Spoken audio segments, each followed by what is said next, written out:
ஹரே கிருஷ்ணா. ஓம் நமோ பகவத்தே வாசுதேவாய.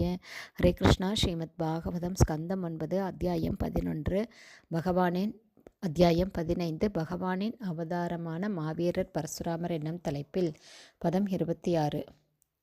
ஹவிர்தானீம் ரிஷேர்தர்பான் நரான் ஹர்த்தும் அச்சோதயத் தேச்ச மாஹிஷ்மதீம் நின்யுஹு சவத்சம் கிரந்ததீம் பலாத்.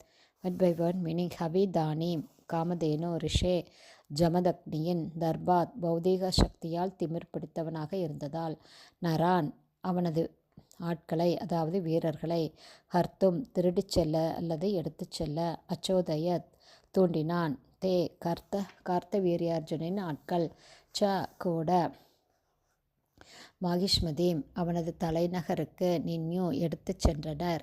ச வத்சாம் கன்றுடன் கிரந்ததீம் கதறிக்கொண்டிருந்த பலாத்காரமாக தூக்கிச் செல்லப்பட்டதால். டிரான்ஸ்லேஷன்.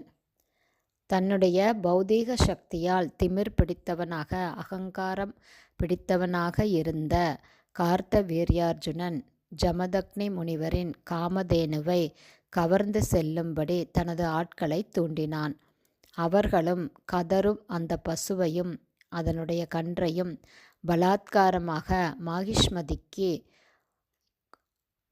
கார்த்த வீரியார்ஜுனனின் இடமான மாகிஷ்மதிக்கு கொண்டு சென்றார்கள். பர்பட் பை ஷில பிரபா. ஜெய் ஷில பிரபாத். இந்த பதத்தில் ஹவிர்தானீம் என்னும் சொல் மிகவும் குறிப்பிடத்தக்கதாகும். யாகம் செய்வதற்கு தேவையான நெய்யை அதாவது ஹவிஸ் அளிப்பதற்கு ஒரு பசு தேவைப்படுவதையே ஹவிர்தானீம் என்ற சொல் இங்கே இந்த ஸ்லோகத்தில் குறிப்பிடுகிறது. யாகம் செய்யும் முறையை மக்களுக்கும் பயிற்றுவிக்க வேண்டும். ஸ்ரீமத் பகவத்கீதை 5ஆம் அத்தியாயம் 9வது பதம் கூறுவது போல யஜ்ஞார்த்தாத் கர்மனோ அந்யத்ர லோகோயம் கர்ம பந்தனக. நாம் யாகம் செய்யாவிடில் புலனின்பத்திற்காக நாய் பன்றிகளைப் போல கடுமையாக உழைப்பதில்தான் நாம் ஈடுபட்டிருப்போம். இது நாகரீகம் அல்ல. மனிதன் யாகம் செய்வதில் பயிற்சி அளிக்கப்பட்டு இருக்க வேண்டும். யஜ்ஞாத் பவதி பர்ஜன்யக. யாகங்கள் ஒழுங்காக நடைபெறுமானால் போதுமான மழை பெய்யும். இதனால் நிலம் வளமுடையதாகவும் வாழ்வின் தேவைகளையெல்லாம் உற்பத்தி செய்வதற்கு பொருத்தமானதாகவும் இருக்கும். எனவே யாகம் செய்வது முக்கியம். அதற்கு நெய் மிகவும் முக்கியம். அந்த நெய்க்கு பசு பராமரிப்பு முக்கியம். எனவே வேத நாகரீக முறையை நாம் அலட்சியம் செய்வோமானால் நாம் துன்பப்படுவது நிச்சயம். பெயரளவே ஆன பண்டிதர்களும் தத்துவவாதிகளும் வாழ்வில் வெற்றி பெறும் இரகசியத்தை அறிந்திருக்கவில்லை.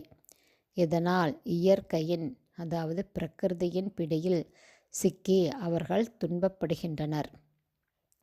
பிரகிருதே கிரியமானானி குணைக கர்மாணி சர்வசக என்று பகவான் பகவத்கீதையில் கூறுகிறார்.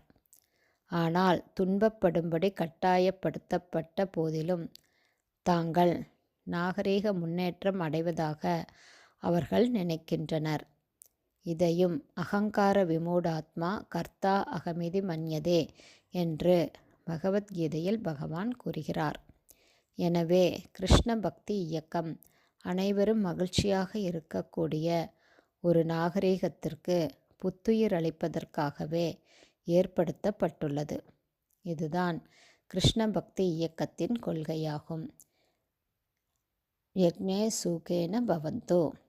ஹரே கிருஷ்ணா. ஸ்ரீமத் பாகவதம் ஸ்கந்தம் 9 அத்தியாயம் 15 பகவானின் அவதாரமான மாவீரர் பரசுராமர் என்னும் தலைப்பில் பதம் 26 ஸ்ரீல பக்திவேதாந்த சுவாமி பிரபுபாதாவின் விளக்க உரை இத்துடன் நிறைவடைந்தது.